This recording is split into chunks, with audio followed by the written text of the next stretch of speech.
হযরতে আলী রাদিয়াল্লাহু তাআলা আনহু ডাক দিয়া বলতেছেন, ও হাসান আর হুসাইন, তোর নানার কবরের কিনারায় যা, রওজার কিনারায় যা, সব জানতে পারবি। রওজার কিনারায় গিয়ে যখন সালাম দিছেন, রওজার থেকে আওয়াজ আসতেছে, ও হাসান আর হুসাইন, আমার আদরের নাতি, তোরা তাড়াতাড়ি যা, যা বাড়ির দরওয়াজায় যা, আজকের মন মতো তোর মায়ের চেহারাটা দেখে নে, কারণ আজকের পরে তোর মা, তোরা মা হারা হয়ে যাবি, তোদেরকে মানুষ এতিম বলে ডাকবে। কারণ যার মা নাই, যার বাবা নাই, সেই বুঝে একমাত্র মা হারা কষ্ট কেমন। দুনিয়ায় কত মহিলা দেখেন, কিন্তু মায়ের মতো একটা ডাক, মায়ের মতো চেহারা আর খুঁজে পাওয়া যায় না। কথা বলেন ঠিক কিনা? কত মহিলা মানুষ দেখেন, কত মানুষ দেখেন, বাবার মতো একটা চেহারা খুঁজে পাওয়া যায় না। কথা বলেন ঠিক কিনা? বাড়ির দরওয়াজায় আয়েশা বলতেছে, মা তুমি নাকি আজকের পরে আমাদেরকে এতিম করে চলে যাইবা? বলে, হ্যাঁ আমি চলে যাব। এইবার হাসান আর হুসাইন রাদিয়াল্লাহু তাআলা আনহুকে এগালে চুমু দেয় আর ওগালে চুমু দেয়, আর বলে, হাসান আর হুসাইন তোরা কান্না করিস না, দুনিয়ার জমিনে কেউ থাকতে পারে নাই, আমিও পারবো না। হাসান আর হুসাইন ধৈর্য গলা ধৈর্য বলতেছে, মা তুমিও যদি চলে যাও, আমরা কার কাছে যাব? আমরা কাকে মা বলে ডাক দিব? কার গলা ধরে ঘুমাইব? ফাতেমা রাদিয়াল্লাহু তাআলা আনহা কান্না করতেছেন আর চোখের পানিগুলো বুঝতেছেন, আর বলতেছেন, বাবা টেনশন করিস না, তোর বাবাকে বলে দিয়েছি, সে মায়ের আদর দিয়া তোদেরকে লালন পালন করবে। এর মধ্যে ফাতেমা রাদিয়াল্লাহু তাআলা আনহা কালেমায়ে শাহাদাত পড়া শুরু করলেন, দুনিয়া থেকে বিদায় হয়ে চলে গেলেন। অতএব রাস্তায় রাস্তায় দাঁড়াই কয়, দেখি যে টান টন লইলে হলে জামু আনে, আর মজার মজার যদি ঘটনা কয় তাহলে জামু আনলে জামুটা মানে এনে চানাচুর টানাচুর খাই, এই 10টার চিনি কিনে রাস্তায় আড়ে আর সাড়ে কয়, বক্তায় বয়ান করে, যা করে সব জানি, সব জানি, হুজুররা যা কয় সব জানি, খালি কইবেন খোদার কসম তুই স্টেজে বইয়া 2 রাকাত নামাজে 60টা মাসালা, আল্লাহর কসম তুই 60টা মাসালা ক, তোরে 10টা 7 আপ আর 15টা রসমালাই আর 13টা মেরিন্ডে খাওয়াম। ওইটাই কইবে কি আমার পাতলা পায়খানা ধরছে, ওই যে যাইবে কিয়ামতের আগে আর আমাদের সামনে পড়বে না। উনি বলে সব জানে, হ্যাঁ সব জানে, কয় হুজুররা যা কয় সব জানি। এবারে বয়ান টয়ান শুই না, মোনাজাত দিয়ে যাওয়ার সময় গেট দিয়ে বের হইয়া 5 টাকা না জানি 10 টাকা জানি না একটা সিগারেট কিনা টানে আর কয়, আজকে কি যে ওয়াজ হইছে, এই হুজুরটারে আরো 10 মিনিট সময় দিতে পারতে না? তুমি ওয়াজ শুনলা কি আর করলা কি? এরকম ওয়াজ শুনতে চাই না, এরকম ওয়াজ করতে চাই না। সিগারেটের প্যাকেটের গায়ের উপরে লেখা আছে ধূমপান স্বাস্থ্যের জন্য ক্ষতিকর, হ্যাঁ ধূমপান হৃদরোগের কারণ, কিন্তু ভিতরে ভরা কি সিগারেট, ভিতরে ভরা কি সিগারেট। অতএব উপর দিয়ে লেখা ধূমপান স্বাস্থ্যের জন্য ক্ষতিকর, তাহলে এই লেখার মূল্যটা কি হইল? এরকম ওয়াজ করতে চাই না, এরকম ওয়াজ শুনতে চাই না। ওয়াজ শুনবো, এটাই আমার জীবনের শেষ ওয়াজ হইয়া যাইতে পারে। কথা বলেন ঠিক কিনা? হ্যাঁ পারে কি পারে না? আমি আজকের এখানে আমি সিরাজি সাহেব ওয়াজ করতেছি, মোনাজাত পর্যন্ত বা আমার ওয়াজটা শেষ করে আমি স্টেজ থেকে নামতে পারবো, এই গ্যারান্টি আছে আমার কাছে? কোনো গ্যারান্টি আছে? আপনি এখান থেকে বাড়ি পর্যন্ত যেতে পারবেন, এই গ্যারান্টি আপনার কাছে আছে?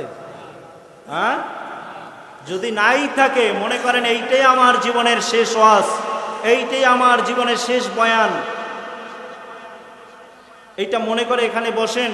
জীবনে তো বহু সময় বহু জায়গায় খরচ করছেন, আজকের পরে আগামী দিন এখানে আর এই মাহফিল থাকবে? এইরকম জান্নাতি বাগান থাকবে? হাজারো চেষ্টা করো, একটা বসাইতে পারবেন আগামী দিন? পারবেন না। মনে করেন এটা এলাকার জন্য একটা রহমত, সকলে বলি আলহামদুলিল্লাহ। সেই রহমত মনে করে এখানে বসেন, কেউ যায়েন না। কে আগো যাইতে নিষেধ করে, ওই দুধ টানা শুরু করছে। তো যাই হোক, আমি বললাম ওই আমল আল্লাহর কাছে সবচেয়ে দামি, যেই আমলটা সব সময় করা হয়। হযরতে বেলাল রাদিয়াল্লাহু তাআলা আনহু মিরাজে গেলেন, না আল্লাহর নবী মিরাজে গেলেন, আয়েশা ডাক দিলেন, আইনা বেলাল, বেলাল কোথায়? বেলাল রাদিয়াল্লাহু তাআলা আনহু বললেন, লাব্বাইক ওয়া সা'দাইক ইয়া রাসূলুল্লাহ, আমি হাজির আছি, আপনি কি বলবেন? আল্লাহ নবী বললেন, বেলাল তুমি এমন কি আমল করো যেই আমলের কারণে তুমি হাঁটতেছো জমিনে, তোমার হাঁটার আওয়াজটা আল্লাহ জান্নাত পর্যন্ত পৌঁছায়া দিতেছে। জোরে বলি সুবহানাল্লাহ। হযরতে বেলাল চোখের পানি ছেড়ে দিয়ে বলতেছেন, ইয়া রাসূলুল্লাহ, ইয়া হাবিবাল্লাহ, আমি তেমন কোনো আমল করি না, আপনার সাহাবায়ে কেরাম যেই আমল করে আমি বেলাল ওই একই আমল করি, তবে আমি একটু বাড়ায়া করি। কি করি? আমি যখনই উজু করি, উজু সাথে সাথে তাহিয়াতুল উজু 2 রাকাত নামাজ পড়ি, এইটা আমি বাদ দেই না, আমি অনবরত করি, সব সময় করি। আল্লাহ নবী বললেন, বেলাল আমলটা অনেক ছোট, কিন্তু আমলটা সব সময় করার কারণে আল্লাহ তোমার মর্তবা এত পরিমাণ দান করেছে, তুমি হাঁটতেছো জমিনে, তোমার হাঁটার আওয়াজ আল্লাহ জান্নাত পর্যন্ত পৌঁছায়া দিতেছে। আছে আজকের আমল আমাদের মধ্যে? আমল খুঁজে পাওয়া যায় না। নফল তো দূরের কথা, ফরজই আমরা পড়ি না। নফল নামাজ দূরের কথা, ফরজই পড়ি না, ফরজ নামাজই পড়ি না। সমাজের মধ্যে মারামারি কাটাকাটি যত যা আছে আর একজনরে বাজাইয়া দেওয়ার জন্য সব আমরা করি। আমরা কি করি? আমরা সকাল থেকে শুরু করে ঘুমানোর আগ পর্যন্ত অধিকাংশ মানুষ গীবাদের মধ্যে নিমজ্জিত থাকে। কি বলেন? হ্যাঁ, আর সব মুনাফিকিতে ভরা, সব অধিকাংশ। আমি আপনাদের এলাকার কথা বলছি না, আপনাদের এলাকার মানুষ ভালো, আমি অন্য অন্য জায়গার কথা বলছি। সারা বাংলাদেশে তো ঘুরে ঘুরে দেখলাম, বহু জায়গায় গেলে দেখা যায় যে মাহফিলের আগের দিন পিটাপিটি করে মাহফিল বন্ধ করে দিছে। কি এরকম 2-4টা খবর আপনাদের কানে আছে? মাহফিল বন্ধ করে দিছে, অমুক জায়গা আমারে দাওয়াত দেয় নাই কেন? কে? তাহলে করে কি এরা? এখান থেকে যায়, এই সামনে যাই, আপনাদের কি বাজার জানি না, রঘুনাথপুর বাজার আছে নাকি, বাজারে যাইয়া ওই রঘুর দোকানে বৈশা দেখা যে বিএমপির একজন বসা, এরে কইতে আছে যে, কয় চাচা মেয়া কেমন আছে? কয় ভালো আছে। কয় চাচা চা খাইছেন? কয় না, কেডা চা খাওয়াইবে, 5ই আগস্টের পর 1.5 স্বাধীন হইলে আন্তরিক একটা চাও কেউ খাওয়ায় না। কয় তা খান একটা চা। খাইছে একটা চা। একটু সামনে যাইয়া দেখে আর এক দলের একজন বসা, হ্যার খাইছে 7 আপ। একটু সামনে যাইয়া দেখে চরমনের এক মুরিদ পাইছে, এরে কয় যে, চাচা কেমন আছো তুমি? কয় হ্যাঁ আছি ভালো। কয় চাচা কিছু খাইছো? কয় না, কেডা খাওয়াইবে? কয় তা খাও, দুধ খাও 1 গ্লাস। কয় না, তোমরা ইসলামী আন্দোলন জীবনে ক্ষমতায় যেতে পারো, খাও তোমরা দুধ টুধ খাওয়াইয়ে কি করো? হ্যাঁ, এরপরে সামনে যাইয়ে খাইছে ওনার, কয় তা না খাও, খাইছে হ্যাঁ দুধ। এখন ডেক দিতে দিতে সামনে যায়, এখন পান একটু চাবাই, পান কেরটা খাইবে, এটা জামাত ইসলামের তা খাইছে পান খাই, এখন ওই কয় দলের তা খাওয়াইছে না, এখন পান চাবাই আর দিয়া খিলেল দিয়া দাঁতের বাইর করে, আর মাঝে মাঝে একটু গন্ধও লয়, গেরান লয়। এইবার আবার এই দলের দোষ, ওই দলের দোষ, এই ব্যক্তির দোষ, ওই ব্যক্তির দোষ, কয় কি কয় না? হ্যাঁ, কয় কি কয় না? এটা কি সমাজ ব্যবস্থা? যদি ইসলামী সমাজ ব্যবস্থা হইতো তাহলে রডের পিডানের চোটে সোজা হয়ে যাইত, এইসব গিবাদ দেওয়ার টাইমই পাইতো না। কথা বলেন ঠিক কিনা? তো যাই হোক, যে কথা বলতেছিলাম, আমল ছোট, কিন্তু আমলটা সব সময় করার কারণে আল্লাহ পাক রব্বুল আলামিন মর্তবা অনেক অনেক গুণ বাড়ায়া দেয়। কথা কন ঠিক কিনা? এরপরে যে আয়াতে বলছিলাম, কয়টা গুণের কথা? 2টা গুণের কথা। প্রথম নম্বরের গুণ কি? ঈমান আনতে হবে। ঈমান। তো পৃথিবীতে সব কিছু মাপার যন্ত্র আছে, কিন্তু ঈমান মাপার যন্ত্র নাই, আজও পর্যন্ত বের হয় নাই। এখন আপনার ঈমান আছে কি নাই বুঝবেন কেমন? 1500 বছর আগে রসুল একটা পয়গম্বরে আরবি সাল্লাল্লাহু আলাইহি ওয়াসাল্লাম একটা ফর্মুলা দিয়ে গেছেন। কি ফর্মুলা? যে তোমার ঈমান আছে কি নাই বুঝবা কেমনে? সেটা হলো এই, ভালো যদি তোমার কাছে ভালো লাগে, কি লাগে জোরে বলেন? ভালো যদি তোমার কাছে ভালো লাগে, খারাপ যদি তোমার কাছে খারাপ লাগে, তাহলে তুমি বুঝবা ঈমানদার। জোরে বলে সুবহানাল্লাহ। ভালো যদি ভালো লাগে, খারাপ খারাপ লাগে। ওয়াজ মাহফিল করা ভালো না খারাপ? একদল আছে না নাই ওয়াজের বিরোধিতা করে, যাতে এই জায়গায় ওয়াজ না হইতে পারে বিরোধিতা যা আছে সব করবে। হ্যাঁ, তাহলে ওনার ইমান আছে? ভালো কাজে বাধা দেয় কেন? বুঝতে হবে ইমান দুর্বল। কথা কান ঠিক কিনা? হ্যাঁ, উনি সমাজের মধ্যে গন্ডগোল লাগায় কি? তাহলে আমাদের ফর্মুলা কি, থিমটা কি? ভালো যদি ভালো লাগে, খারাপ যদি খারাপ লাগে, বুঝবেন ইমানদার। আর ভালো যদি ভালো না লাগে, খারাপ যদি আপনার কাছে খারাপ না লাগে, তাহলে আপনার ইমানের দুর্বলতা আছে। গেল সংক্ষিপ্ত আকারে ইমানের পরিচয়। এইবার আসেন ভালো কাজ। কিসের কাজ? ভালো কাজ। সমাজের মধ্যে দেখবেন ভালো কাজ করতে গেলে তার বিরোধিতা বেশি করে। কি কন? হ্যাঁ, সমাজের মধ্যে ভালো কাজ করতে গেলে তার বিরোধিতা বেশি করে। আছে না নাই? যত বিরোধিতা ওয়াজ মাহফিলের, যত বিরোধিতা মসজিদ মাদ্রাসার। হ্যাঁ, অথচ একটা মাদ্রাসার ছেলে, একটা স্কুলে পড়ুয়া ছেলেদেরকে আমি ইনসাল্ট করছি না, তাদের জ্ঞান যেখান থেকে শেষ হয়, স্কুলের পড়ুয়া জ্ঞান যেখান থেকে শেষ হয়, ওখান থেকে একটা মাদ্রাসার ছেলের জ্ঞান শুরু হয় কেবল। জোরে বলি সুবহানাল্লাহ। তার জ্ঞানের পরিধি আল্লাহ গড গিফটেড, আল্লাহ প্রদত্ত মেধা দিয়ে দেয় আল্লাহর কোরআনের বরকতের কারণে। কোরআনের বরকত আছে না নাই? আপনাদের বাজার থেকে 30 টাকা গজের কাপড় কিনা একটা দিয়া বানাইছেন চেয়ারের জুজদান, মানে চেয়ারের কভার। আর ওই একই কাপড় দিয়া কোরআন শরীফের জুজদান বানাইছেন। জুজদান চিনেন আপনারা? কি বলেন? কোরআন শরীফের কভার অথবা জুজদান কি বলেন আপনারা? জুজদান। তো যাই হোক, তো মিলছে, আমিও তো দক্ষিণা মানুষ, তো গিলাফ। যাই হোক, আপনারা যাই বলেন, একই গজের কাপড়, একই দামের কাপড় দিয়া দুইটার সাথে দুইটা জিনিস বানাইছেন। চেয়ারের সাথে লাগার কারণে ওই কাপড়টা যখন মাটিতে পড়ে, উঠাইয়ে কেউ চুমা খায় না, পাও দিয়ে লাথি দিয়ে আরো 2 হাত সামনে আগাইয়া দেয়। আর কোরআন শরীফের সাথে লাগার কারণে যখনই কোনো রকম হেলতে দুলতে গিয়ে মাটিতে পড়ে যায়, সাথে সাথে উঠাইয়া চুমা খান কি খান না? হ্যাঁ, এটাই কোরআনের বরকত। এ কোরআন যার সাথে লাগবে তার সিনাটা দামি হয়ে যাবে। জোরে বলি সুবহানাল্লাহ। এ কোরআনের মাহফিলে বসছেন, আপনারা দামি মানুষ হয়ে গেছেন। জোরে বলি সুবহানাল্লাহ। তো কি বলছিলাম? দ্বিতীয় নম্বরে ভালো কাজ। যত সমাজে ভালো কাজের বিরোধিতা করে, ঠিক না? ভালো কাজ কাকে বলে? এর একটা উদাহরণ দিতে গিয়ে তাফসিরে ইবনে কাসিরের মধ্যে আল্লামা ইবনে কাসির রাহমাতুল্লাহি আলাইহি একটা ঘটনা লিখেছেন। ওয়া আমিলুস সলিহাতের ব্যাখ্যা করতে গিয়ে লিখেছেন ভালো কাজ কাকে বলে। বিশ্বনবী সরকারে দো আলম নবী মুহাম্মদুর রাসূলুল্লাহ সাল্লাল্লাহু আলাইহি ওয়াসাল্লাম মসজিদে নববীর মধ্যে বসা।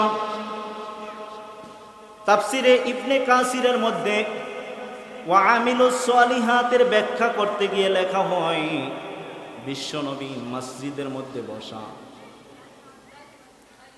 একই ঘটনাখানা বিদায়া ওয়ান নিহায়া কিতাবে আল্লামা ইবনে কাসির রাহমাতুল্লাহি আলাইহি লিখেছেন, বিশ্বনবীর কাছে মসজিদে বসা যখন সবাই সাহাবায়ে কেরাম গোল দিয়ে বসছে, সাহাবায়ে কেরাম যখন বসা, এক ইহুদি একটা হাতের মধ্যে মূর্তি নিয়ে আগমন করেছে মসজিদের মধ্যে। ওমরের মেজাজটা গরম। ওমর রাদিয়াল্লাহু তাআলা আনহু যেন তেলে বেগুনে জ্বলতেছে। আল্লাহর নবী বললেন, চুপ করো ওমর, আমি নবী তো হাজির আছি। আল্লাহর নবী বললেন, ইহুদি, এটা মসজিদে নববী, তুমি কি জানো না? বলে, হ্যাঁ জানি।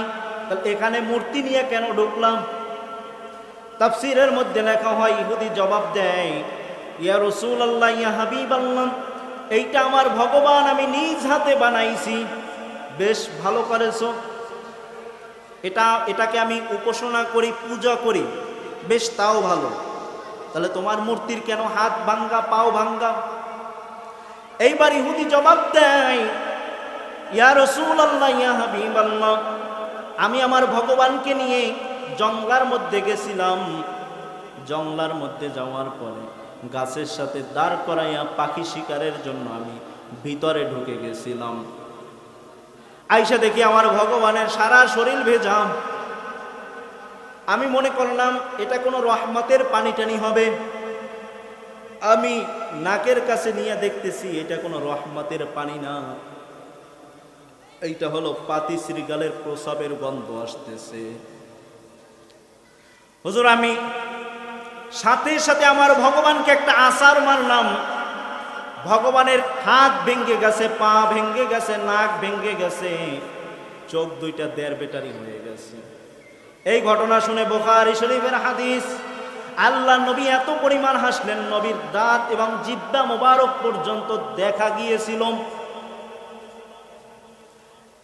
তাফসীরের মধ্যে লেখা হয়, তাফসীর ইবনে কাসিরের মধ্যে লেখা হয়, এবার ইহুদি, ইয়া রাসূলুল্লাহ, ইয়া হাবিবাল্লাহ, আমি আমার ভগবানের উপাসনা করব না, আমি আমার ভগবানের কোনো সিজদা করব না, আমি আসছি এই ভগবানকে আর ভগবান বলে মানব না, আমি আসছি আমি আপনার হাতে হাত দিয়ে কালেমা পড়ে মুসলমান হয়ে যাব। জোরে বলি সুবহানাল্লাহ। আল্লাহ নবীর হাত দিয়ে তাফসীরে জামে সগীরের মধ্যে লেখা হয়, আল্লাহ নবীর হাতে হাত দিয়ে কালেমা পড়ে মুসলমান হয়ে গেলেন।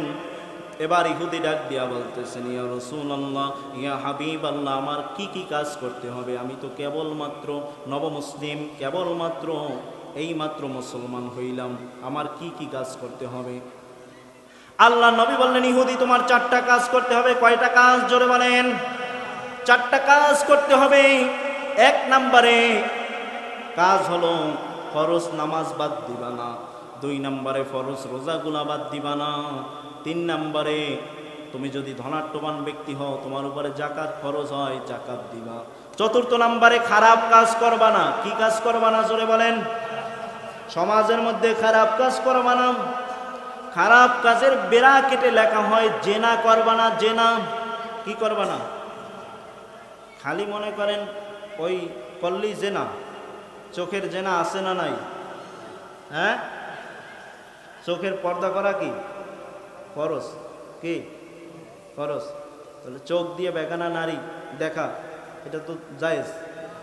হ্যাঁ, জায়েজ, হারাম, ঠিক কিনা? হ্যাঁ, হারাম। তবে মাঝে মাঝে তো ভাবিগুলোকে দেখা দিতে পারবে। হ্যাঁ, পারবে না? যাই ভাবিকে দ্বারা কিছু চাইতে পারবে না, ভাবি কিছু দেও, তোমার দ্বারা আমরা টামরা কামরাঙ্গা আছে কিনা, এগুলো তো ভাবিকে দ্বারা চাওয়া যাইবে। হ্যাঁ, যাই কয় যে ভাবি তোমার দ্বারা আমরা আছে, কামরাঙ্গা আছে, লুচ্ছর করে লুচ্ছর, তুই ভাবির দ্বারা যাও। হ্যাঁ, তোর লজ্ঞে পর্দা ফরজ, কি কন ফরজ কিনা? তাহলে 4র্থ নম্বরে কি লিখলেন? বেরাকেটে খারাপ কাজ করবা না, মানে জেনা করবা না। আরো যত খারাপ কাজ আছে, এক কথায় খারাপ কাজ দ্বারা ইসলামের বাইরে কোনো কাজ করবা না। হ্যাঁ, ইসলামের বাইরে কোনো কাজ করবা না। তবে এই ইসলামের বাহিরে কোনো কাজ করবা না, এই পর্দা যা যতটুকু বললাম, এইটুকু কি শুধু পুরুষদের জন্য না মা বোনদের জন্য ফরজ? হ্যাঁ, মা বোনদের জন্য ফরজ না শুধু পুরুষদের জন্য ফরজ?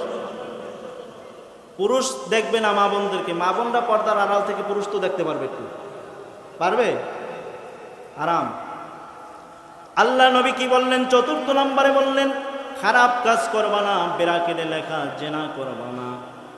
ইহুদি বললেন, ইয়া রাসূলুল্লাহ, ইয়া হাবিবাল্লাহ, আল্লাহর কসম, এই 4টা কাজের বাড়াইয়াও করব না, কমাইয়াও করব না, অক্ষরে অক্ষরে পালন করার চেষ্টা করব। আল্লাহ নবী বললেন, যদি কোনো জান্নাতি ব্যক্তিকে দেখতে চাও, এই ইহুদিকে তোমরা দেখে নাও। জোরে বলি সুবহানাল্লাহ। সাহাবায়ে কেরাম কানা ফুসাফুসি শুরু করে দিল। এইমাত্র নবমুসলিম, একটা সিজদা আমার মালিককে দেয় নাই, 1 রাকাত নামাজ পড়ে নাই, একটা রোজা রাখে নাই, একটা হজ করে নাই, কেমনে সে জান্নাতি মানুষ হয়? এটা সবার মধ্যে একটা খটকা শুরু হয়ে গেল। আল্লাহর নবী বুঝতে পারলেন। আল্লাহর নবী বললেন, ও সাহাবায়ে কেরাম, যদি এর সত্যতা জানতে চাও, তাহলে আগামীকাল সকালবেলা আমার থেকে জবাব নিয়ে যাইও। সবাই কি করলো? কানা ফুসাফুসি শুরু করে দিল। ইহুদি এইবার নবমুসলিম আল্লাহ নবীর থেকে বিদায় নিয়ে যাইতেছে। তাফসিরে জামে সগীরের মধ্যে লেখা হয়, ইহুদি যাইতে যাইতে মাগরিবের রক্ত গনিয়ে আসছে। মাগরিবের সময় নামাজ আদায় করলেন। মাগরিবের পরে এখনও একটু পরিষ্কার পরিষ্কার দেখা যায় ইহুদি সামনের দিকে যাইতেছে। হঠাৎ দেখে সামনের দিক থেকে একটা মেয়ে লোক আসতেছে, যুবতী আসতেছে। যুবতী এইবার মনে মনে চিন্তা করল, আরবের ইতিহাস বড় করুণ, আরবের ইতিহাস বড় খারাপ ছিল। ইসলাম ক্ষমতায় আসার আগে, পরিপূর্ণ ইসলাম ক্ষমতায় আসার আগে আরবের ইতিহাস বড় খারাপ ছিল। নবীজি আসার পরে আরবের ইতিহাস সোনার ইতিহাসে পরিণত হয়ে গেল। এইবার যুবতী মনে মনে চিন্তা করতেছে, আমার ইজ্জত নিয়ে আজকের আর বাড়িতে ফিরে মনে হয় যাওয়া হবে না। যুবতী এইবার মনে মনে চিন্তা করে, এক পাও সামনে দেয়, দুই পাও পিছনে দেয়। যুবক সামনের থেকে ডাক দিয়ে বলতেছে, মা কোনো টেনশন নাই, কোনো ভয় নাই, তুমি আসো, আমি একজন মুসলমান। জোরে বলি সুবহানাল্লাহ। আমি একজন মুসলমান, আমার দ্বারা কোনো অন্যায় হবে না। কথা বলেন ঠিক কি না? আমি একজন মুসলমান, আমার দ্বারা কারো ক্ষতি হবে, তাহলে আমার মুসলমানিত্ব রইল কোথায়? কি বলেন? আমি একজন মুসলমান হয়ে আমি ইসলামের বিরুদ্ধে কাজ করব, তাহলে আমার মধ্যে আর বিধর্মীর মধ্যে পার্থক্যটা রইল কোথায়? আমি একজন মুসলমান, আমার দ্বারা তোমার কোনো ক্ষতি হবে না। এইবার মেয়েটা সামনের দিকে আসতেছে। বললেন, মা তুমি কোথায় যাবা? এইবার মেয়েটা বাড়ির পথ দেখাইয়া দিল। যুবক মেয়েটাকে পাহারা দিয়ে দিয়ে বাড়ির দরওয়াজা পর্যন্ত আগাইয়া দিল। বলল, যুবক এটাই আমার বাড়ির দরওয়াজা। বেদায় ওয়ান নিহায়া কিতাবে আল্লামা ইবনে কাসির রাহমাতুল্লাহি আলাইহি লেখেন, যুবতী এইবার বলল, যুবককে ডাক দিয়ে বলল, যুবক এত সুন্দর আদর্শ তুমি কোথায় শিখেছো? বলে, আমি এত সুন্দর আদর্শ আমি মুহাম্মাদের দরবারে গিয়েছিলাম, মুহাম্মাদের আদর্শ আমি আমার ভিতরে ঢুকাইছি, মুহাম্মাদের থেকে আমি এত সুন্দর আদর্শ শিখেছি। জোরে বলি সুবহানাল্লাহ। আজকেরও যদি নবীর আদর্শ আমাদের মধ্যে ঢুকাই দিতে পারতাম। এই রঘুনাথপুরের মুসলমান ভালো করে লিখে রাখো, যদি তোমার মধ্যে আজকে নবীর আদর্শ ঢুকাইতে পারতাম, তোমার দ্বারা কোনো ইসলামের বিরুদ্ধে কোনো কাজ করা সম্ভব হতো না। কথা বলেন ঠিক কিনা? ইসলামী সমাজ, ইসলামী রাষ্ট্র যদি কায়েম হয়ে যাইত, আজকের সমাজের মানুষগুলা সোনার মানুষে পরিণত হয়ে যাইত। আজকের মানুষগুলা সুন্দর মতো নিজের স্বাধীনতা নিয়ে বসবাস করতে পারত। কথা বলেন ঠিক কিনা? যদি কিছু শিখতে হয়, কোনো আদর্শ গ্রহণ করতে হয়, আমার নবীর থেকে গ্রহণ করো। আমার নবীর মতো এত সুন্দর আদর্শ আর কোথাও নাই। কথা বলেন ঠিক কিনা? দি 100 একটা কিতাব, একটা বই লিখছে মাইকেল এইচ হার্ট, যিনি 100 মনীষীর জীবনী আনছে। তার মধ্যে প্রথম নম্বরে জীবনী আনছে জনাবে মুহাম্মদুর রাসূলুল্লাহ সাল্লাল্লাহু আলাইহি ওয়াসাল্লামের জীবনী। সুবহানাল্লাহ কইবেন না? নবীকে আজকের ইহুদিরা পর্যন্ত চিনেছে, তারা আজকের মুসলমান হয়ে যাইতেছে, আমরা চিনি নাই। এবার বললেন, যুবতী যদি এত সুন্দর আদর্শ যদি মুহাম্মাদের কাছে গেলে পাওয়া যায়, তাহলে আমি আর বেদুইনের দলে থাকতে চাই না। চলো আমিও তোমার কাছে যাব, ওই মুহাম্মাদের কাছে যাব, আমিও মুহাম্মাদের আদর্শ গ্রহণ করব। মেয়েটাকে নিয়ে আল্লাহ নবী বিশ্ব নবীর দরবারে চলে গেলেন। বিশ্ব নবী জনাবে মুহাম্মদুর রাসূলুল্লাহ সাল্লাল্লাহু আলাইহি ওয়াসাল্লামের কাছে গেলেন। যাইতে যাইতে ফজরের সময় ঘনিয়ে আসলো। ফজরের সময় নবীজি ইমামতি করতেছেন। যুবক যুবতীকে দাঁড় করায়া বলতেছেন, আমার উপরে নামাজ ফরজ, তোমার উপরে তো এখনো নামাজ ফরজ হয় নাই, তুমি বাহিরে দাঁড়াও, আমি একটু নামাজটা জামাতের সাথে আদায় করে নেই। নামাজ আদায় করলেন। তাফসিরে জামে সগীরের মধ্যে লেখা হয়, নামাজের শেষে আল্লাহ নবী ইশারা করলেন। যুবক পিছনে বসা ছিল। যুবক সামনে চলে গেলেন, কেন আসছো? প্রতিমধ্যে সব ঘটনা খুলে বললেন। খুলে বলার সাথে সাথে আল্লাহ নবী বললেন, ও সাহাবায়ে কেরাম, গত রাত্রে আমি যে বলেছিলাম, গতকাল আমি যে বলেছিলাম এই যুবকটা জান্নাতি, দেখো তার কি সুন্দর একটা ভালো কাজ করে আসছে। এর চেয়ে ভালো কাজ আর হতে পারে না। জোরে বলি সুবহানাল্লাহ। তিনি প্রতিমধ্যে যুবতীকে একা পেয়ে তিনি তার ইজ্জত নষ্ট করার ক্ষমতা পেয়েও তিনি ইজ্জতের উপরে কোনো আক্রমণ করে নাই। এটার নাম হলো ভালো কাজ। এটার নাম কি?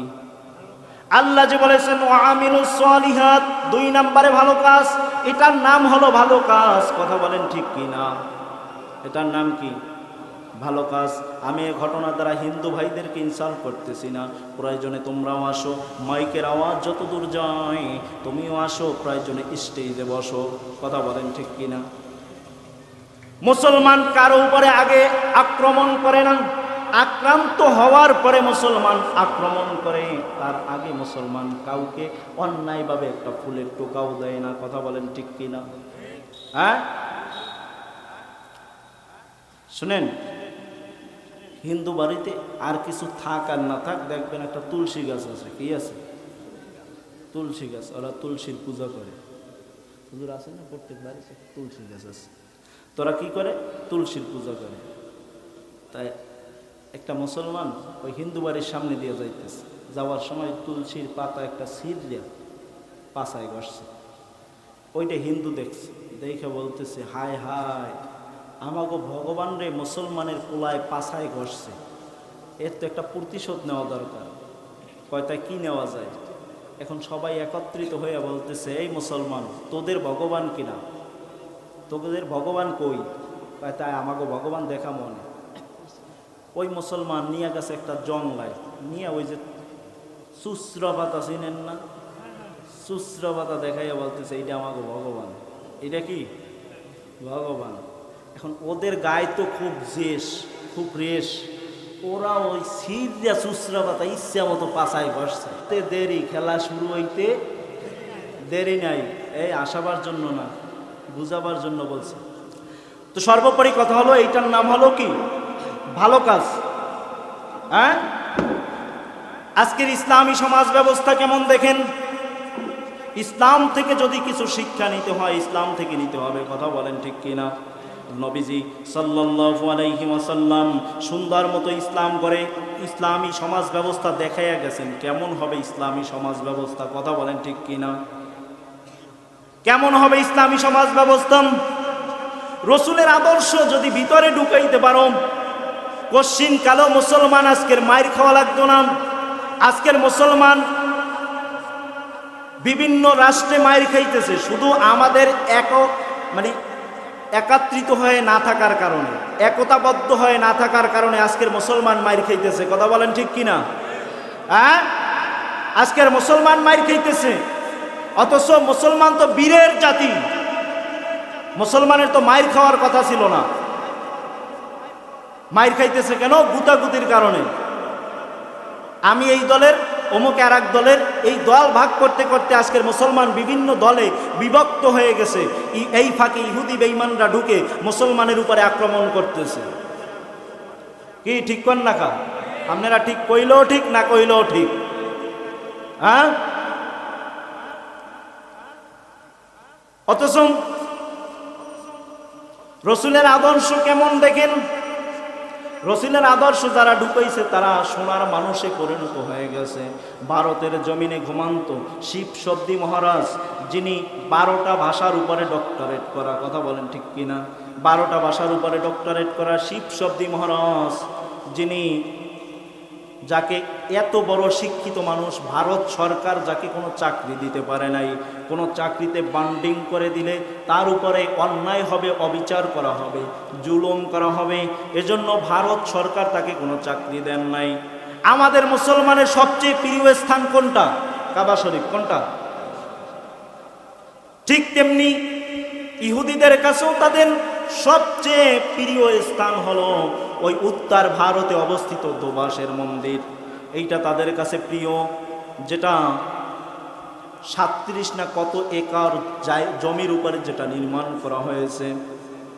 ওই দোবাসের মন্দিরের দায়িত্ব দেওয়া হয়েছে শিব শব্দী মহারাজকে, যিনি রাতের বেলা একদিন তার সেলফে ওখানে একটা লাইব্রেরি ছিল, লাইব্রেরির মধ্যে বিভিন্ন কিতাব সাজানো ছিল, বিভিন্ন বই সাজানো ছিল। আমার আগের স্যারে যে বয়ান করে গেছেন সেও একটা ঘটনা বলে গেছেন যে ওই রকম ইংলিশে ট্রান্সলেট করা একটা কোরআন ছিল, কোরআনুল কারীম ছিল। ওই কোরআনুল কারীম উনি অনুবাদ পড়তে পড়তে ওনার কেমন জানি চোখে পানি আসতেছে। উনি সর্বপ্রথম কোরআন শরীফটা খুলেই দেখতেছে, কোরআন শরীফের প্রথম আয়াত লেখা যালিকাল কিতাবু লা রাইবা ফি। এটা এমন একটা কালাম যেই কালামের মধ্যে কোনো সন্দেহ নাই। জোরে বলি সুবহানাল্লাহ। গীতা পড়লাম, মহাভারত পড়লাম, রামায়ণ পড়লাম, ত্রিপিটক পড়লাম, বেদ পড়লাম, জিন্দাবেস্তা পড়লাম, দিগানিকা পড়লাম, মনুশ্রুতি পড়লাম, তৌরত পড়লাম, জব্বুর পড়লাম, ইনজিল পড়লাম, কোনো একটা কিতাবের মধ্যে এরকম কোনো শব্দ লেখা নাই যে এটা এমন একটা কিতাব যার মধ্যে কোনো সন্দেহ নাই। কিন্তু কোরআনুল কারীমের সর্বপ্রথমই আয়াত আসছে যালিকাল কিতাবু লা রাইবা ফি। এটা এমন একটা কিতাব, এমন একটা কোরআন, এমন একটা বই, এমন একটা কালাম যার মধ্যে কোনো সন্দেহ নাই, সন্দেহের কোনো অবকাশও নাই। কথা বলেন ঠিক কিনা? ওনার মাথাটায় ঢুকে গেল যে এমন একটা কোরআন, এমন একটা কথা যেই শুরুতে থাকতে পারে।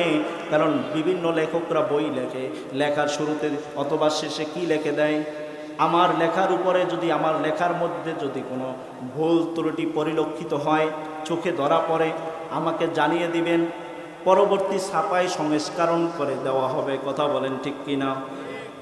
কিন্তু কোরআনুল কারীমে এরকম কোন শব্দ আছে যে কোরআনুল কারীমের যদি ভুল পাও আসমানি ঠিকানায় মোবাইল করে জানায়া দিও, পরবর্তী আবার সংস্করণে নতুন করে ছাপায় পাঠিয়ে দেওয়া হবে, এরকম লেখা আছে নাকি? হ্যাঁ, এরকম কোনো লেখা নাই। উনি আস্তে আস্তে পড়া শুরু করলেন। ইতিমধ্যে মুয়াজ্জিনের আজান যেন ওনার কানের মধ্যে ভাসতেছে। উনি কোরআনুল কারীম বন্ধ করে মসজিদের কিনারায় গেলেন, বললেন, ইমাম সাহেব হুজুর, এই মাত্র যে শব্দগুলো আসছে, এই শব্দগুলো কিসের শব্দ? বললেন, এটা আজান, মুসলমানদেরকে দাওয়াত দেওয়া হয়েছে নামাজের জন্য। এত সুন্দর যদি দাওয়াতের আজান হয়, তাহলে এই মুসলমানের জীবন, মুসলমানের চরিত্র না জানি কত সুন্দর। কথা বলেন ঠিক কিনা? উনি ইমাম সাহেবকে বললেন, ইমাম সাহেব হুজুর, আমার কাছে আপনাদের আজানটা খুব ভালো লেগেছে, আমি মুসলমান হতে চাই, কি করতে হবে? বলে, আপনি সুন্দর মতো উজু করে আসেন, গোসল করে আসেন, পবিত্র হয়ে আসেন। পবিত্র হওয়ার পরে ফজরের নামাজটা, ওই দিনের ফজরের নামাজটা শিবশব্দী মহারাজ ইমামের পিছনে আদায় করেছে। আদায়ের পরে নামাজের শেষে সবাই যেন একে একে চলে যায়, কিন্তু শিবশব্দী মহারাজ যায় না, চোখের পানি ফালাইয়া ফালাইয়া কান্না করতেছে।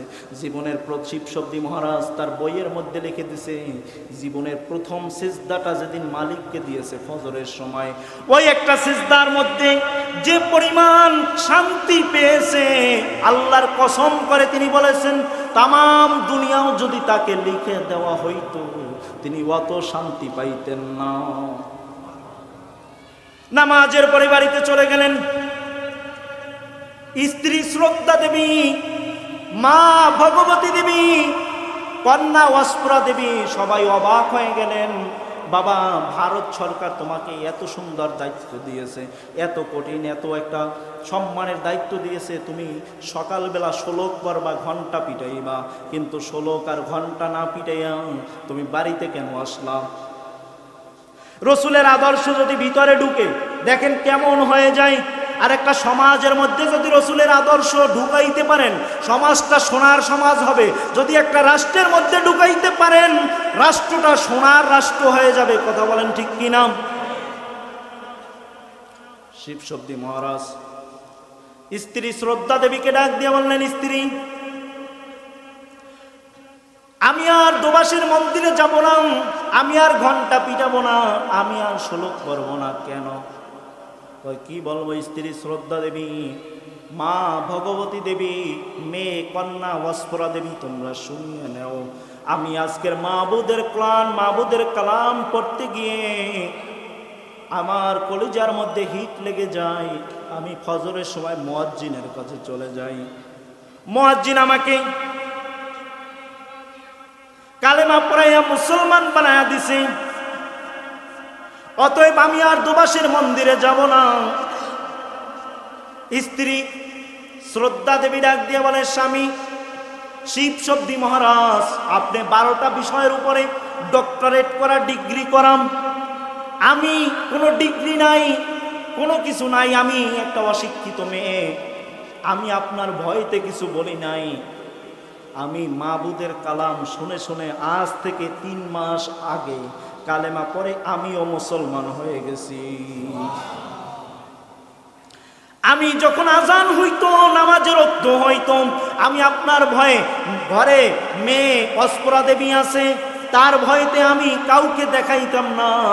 আমি পুকুরের মধ্যে গিয়ে হাত পা ধুইতাম আর আমার মালিককে বলতাম, ও দয়ার মালিক, এইটা আমার উজু, তুমি বুঝে নিও। আর কাউকে আমি বুঝাইতে পারলাম না, যদি কেউ বুঝে ফেলে আমাকে মেরে ফেলবে। আমি নামাজ কেমনে পড়ব? আমি একটা রুমের মধ্যে গিয়ে ইশারা এরকম করতাম আর বলতাম, ও দয়ার মালিক, এইটা আমার নামাজ, তুমি বুঝে নিও। যদি আমাকে বুঝতে পারে আমি মুসলমান হয়ে গেছি, আমাকে মেরে ফেলবে। এই ভয়তে আমি কারো কাছে বলি নাই। আমি 3 মাস আগে মুসলমান হয়ে গেছি। জোরে বলি সুবহানাল্লাহ। এবার মা শ্রদ্ধা দেবীর কথা শুনে কন্যা অস্পরা দেবী ডাক দিয়া বলতেছে, বাবা তুমি 12টা বিষয়ের উপরে ডক্টরেট করা, ডিগ্রি করা, আমিও কম নাই, 8টা বিষয়ের উপরে আমিও ডক্টরেট করা, ডিগ্রি করা। আমি আজ থেকে আমিও 2 থেকে 2.5 মাস আগে মাবুদের কালাম পড়ে পড়ে আমিও মুসলমান হয়ে গেছি, কিন্তু তোমার ভয়তে আমি বলি নাই। জোরে বলি সুবহানাল্লাহ। এবার বাকি রইল মা ভগবতী দেবী। তিনি ডাক দিয়ে বলতেছেন, তোমরা সবাই যেহেতু মুসলমান হয়ে গেছো, আমি একা অমুসলিমের দলে থাকবো না। আমারও মুসলমান ধর্ম একটু একটু ভালো লাগে। তোমরা যেহেতু সবাই মুসলমান হয়ে গেছো, আমাকেও কালেমা পড়াইয়া মুসলমান বানায়া দাও। জোরে বলি সুবহানাল্লাহ।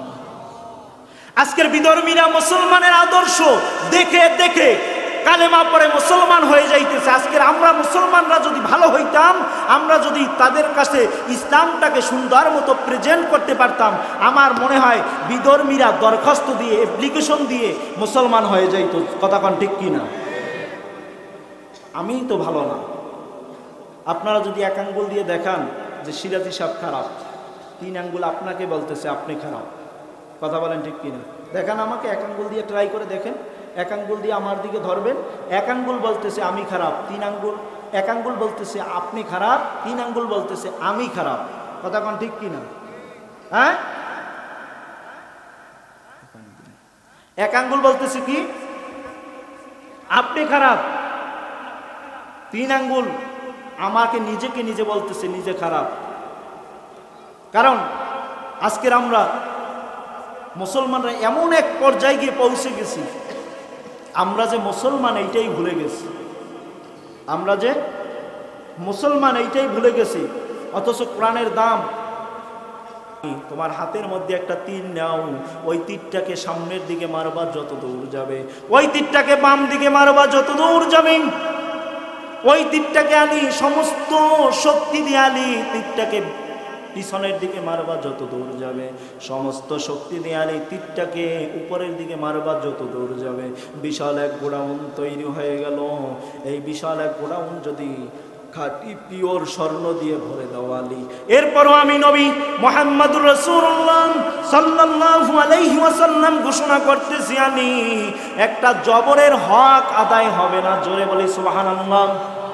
ওই স্বর্ণর মালিক যদি ওই কাফের বেদুইনকে বানায়া দাও, এরপরও আমি নবী ঘোষণা করতেছি একটা জবরের হক আদায় হবে না।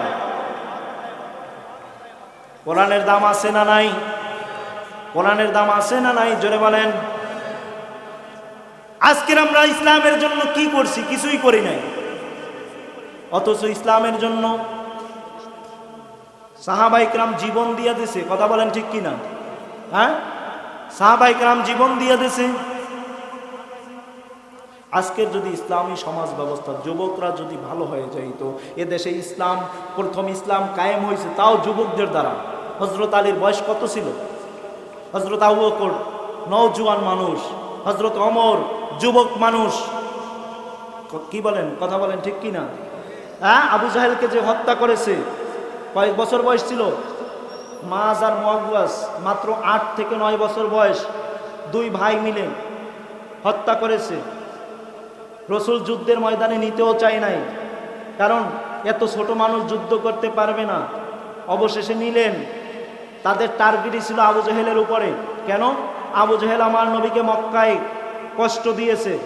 আবু জাহেল আমার নবীর উপরে নারী ভুড়ি, নবী নামাজে সিজদায় আবু জাহেল নারী ভুড়ি চাপায়া দিয়েছে। তাদের টার্গেটই ছিল আবু জাহেলের উপরে। আল্লাহ টার্গেট মিশনকে সাকসেস করে দিয়েছে। কথা বলেন ঠিক কিনা? আল্লাহ দেখায়া দিছে, তুই যত বড় ইসলামের দুশ্মন, তুই বড় দুশ্মন হতে পারো, কিন্তু তোরে আমি মারতে বেশি বড় মানুষ লাগাই নাই, মাত্র 8-9 বছরের বালক দিয়ে তোরে শেষ করে দিছি। কথা বলেন ঠিক কিনা? ফেরাউন এত বড় ক্ষমতা আদর ছিল, কিন্তু মারতে আল্লাহ কি ব্যবহার করেছেন? ফেরাউনরে মশা, নমরুদরে মশা। ফেরাউনরে কি ব্যবহার করছেন? পানি। চুবাইয়া চুবাইয়া মারছে। যখন শেষ চুবানিটা খায়, তখন বলা শুরু করেছিল, আমানতু বিরব্বি মূসা, আমি মূসার রবের প্রতি ঈমান আনলাম। তখনও বদমাইশ সোজাভাবে বলে না যে আমি আল্লাহ তোমার উপর ঈমান আনলাম, সে কথা বলে নাই। বলছে আমানতু বিরব্বি মূসা, আমি মূসার রবের উপর ঈমান আনলাম। আল্লাহ কয়, জিবরাইল তাড়াতাড়ি নদীর সাগরের পাড় থেকে কিছু কাদা মাটি নিয়া আর মুখের উপরে ঠাইসা দেওয়ার যেন কালেমা নসিবে না হয়। কথা বলেন ঠিক কিনা? আজকেরও যদি ইসলামের দুশ্মন মাথা উঁচু করে কথা কয়, তাহলে এদেশের সেই ফেরাউন মার্কা যদি মুসলমান হয়ে থাকে, ফেরাউন মার্কার যদি আচরণ করে থাকো, ফেরাউনের যে পরিণতি হয়েছে তোমার পরিণতি। ফেরাউনরে তো আল্লাহ নীলনদ ব্যবহার করছে, তোমারে মারতে আল্লাহ নীলনদ ব্যবহার করবে না, তোমার বাড়ির সামনের পুষ্কনিতে চুবাইয়া মারবে। কথা বলেন ঠিক কিনা? আল্লাহ পারে কি পারে না? কোন রকম গেছে পুষ্কনিতে, চিত্তেরাইয়ে পড়ছে, আছে না নাই? গোলাম মোহাম্মদ কাদিয়ানী নবী দাবি করছিল, টিকতে পারছে না পারে নাই? পারে নাই। আল্লাহ কেমনে মারছে? বাথরুমের মধ্যে আলায় মারছে। এই জন্য হারে গুখাগ্য নবী বলান্য হয়। বাথরুমের মধ্যে সুবাইয়া মারছে। যে যত বেশি গাদ্দারি করবে, আল্লাহ তারে অত লাঞ্ছনার সহিত দুনিয়া থেকে বিদায় করে। কথা বলেন ঠিক কিনা? এজন্য দুনিয়ার জমিনে কেউ থাকতে পারে নাই, আমরাও পারবো না। পারবো? সময় খুব সংক্ষেপ, বিদায় নেব। একটুখানি কথা বলে যাই। যেহেতু থাকতে পারে নাই, আমরাও পারবো না। অতএব যাকে না বানাইলে আল্লাহ আসমান জমিন কিছু বানাইতেন না, সেই নবী থাকতে পারে নাই। পারছে? সেই নবী থাকতে পারে নাই। আপনি আমিও পারবো না।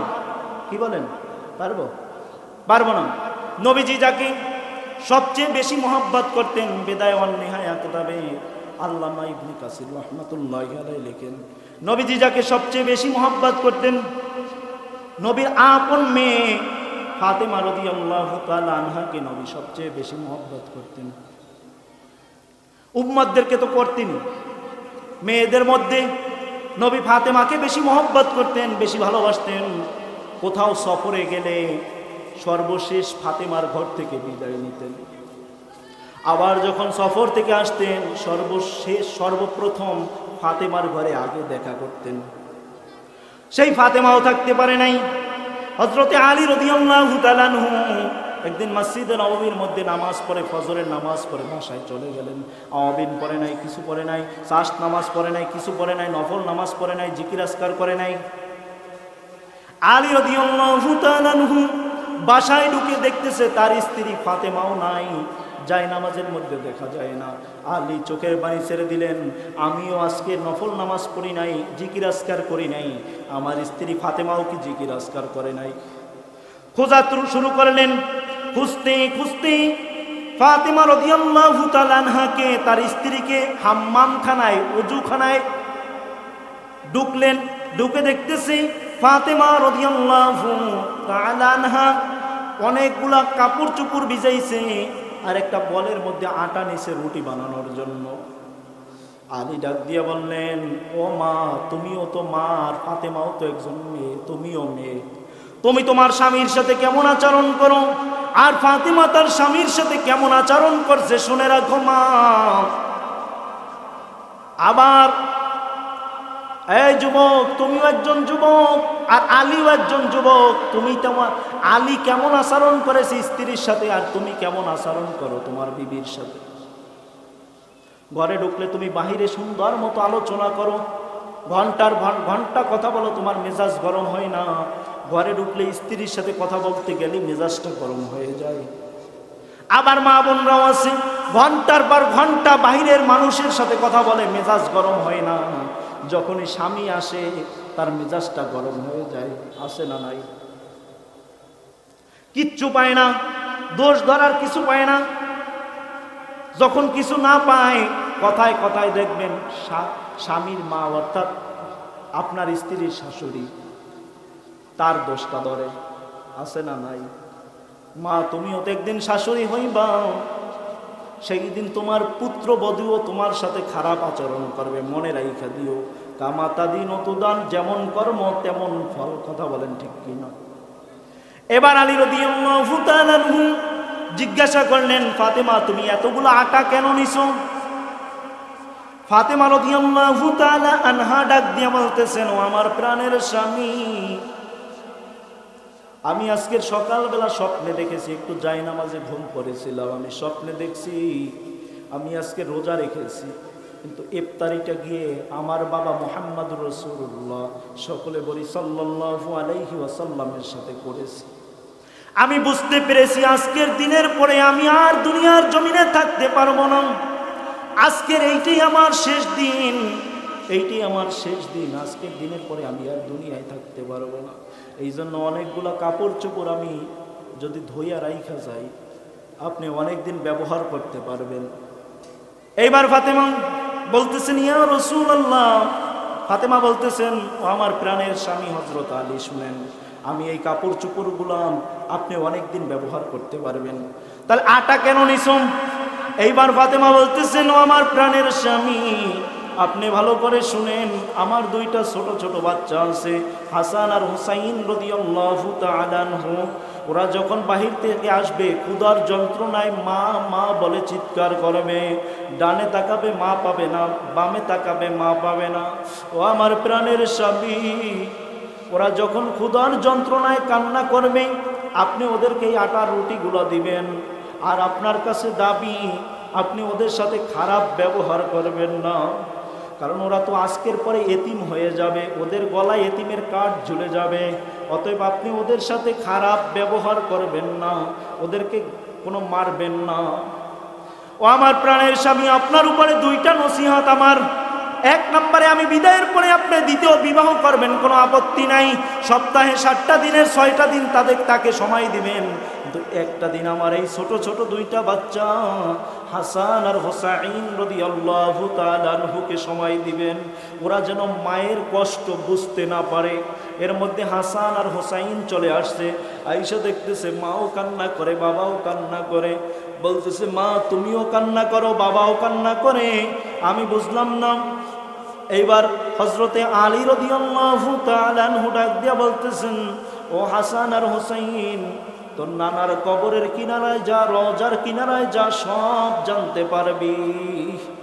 রওজার কিনারায় গিয়ে যখন সালাম দিছেন, রওজার থেকে আওয়াজ আসতেছে, ও হাসান আর হুসাইন, আমার আদরের নাতি, তোরা তাড়াতাড়ি যা, যা বাড়ির দরওয়াজায় যা, আজকের মন মতো তোর মায়ের চেহারাটা দেখে নে, কারণ আজকের পরে তোর মা, তোরা মা হারা হয়ে যাবি, তোদেরকে মানুষ এতিম বলে ডাকবে। কারণ যার মা নাই, যার বাবা নাই, সেই বুঝে একমাত্র মা হারা কষ্ট কেমন। দুনিয়ায় কত মহিলা দেখেন, কিন্তু মায়ের মতো একটা ডাক, মায়ের মতো চেহারা আর খুঁজে পাওয়া যায় না। কথা বলেন ঠিক কিনা? কত মহিলা মানুষ দেখেন, কত মানুষ দেখেন, বাবার মতো একটা চেহারা খুঁজে পাওয়া যায় না। কথা বলেন ঠিক কিনা?